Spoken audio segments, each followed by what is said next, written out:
7 milyong pisong cash na relief assistance naman ipinamahagi po na sa nasa 1,396 na tricycle drivers sa bayan ng Mangaldana. Para sa detalye, kasama natin Idol Kate Dispo.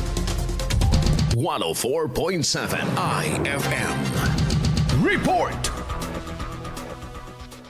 Nakatanggap ng kabuang halos 7 million cash relief assistance ang 1,396 miyembro ng Tricycle Operators and Drivers Association o TODA sa bayan ng Mangaldaan mula sa Department of Social Welfare and Development noong Abril 16. Bawat benepisyaryo ay tumanggap ng tig 5,000 pesos na ayuda na itinuring ng mga driver bilang malaking tulong sa gitna ng patuloy na pagtaas ng presyo ng langis at iba pang bilihin. Ipinaliwanag naman ng ahensya na hindi kwalipikado sa programa ang mga tsuper na may expired na driver's license at ang mga gumagamit ng kolorom na sasakyan. Binigyang diin ng lokal na pamahalaan na layunin ng inisyatibang ito na maibsan ang epekto ng krisis sa kabuhayan ng mga tricycle driver, na kabilang sa mga sektor na direktang naapektuhan ng pagtaas ng presyo ng langis, tulad ng mga jeepney driver. Kasama mo rito sa IFM Dagupan, ako po, si Idol Kate Dispo, Tatak, IFM.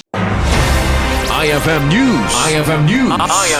IFM News.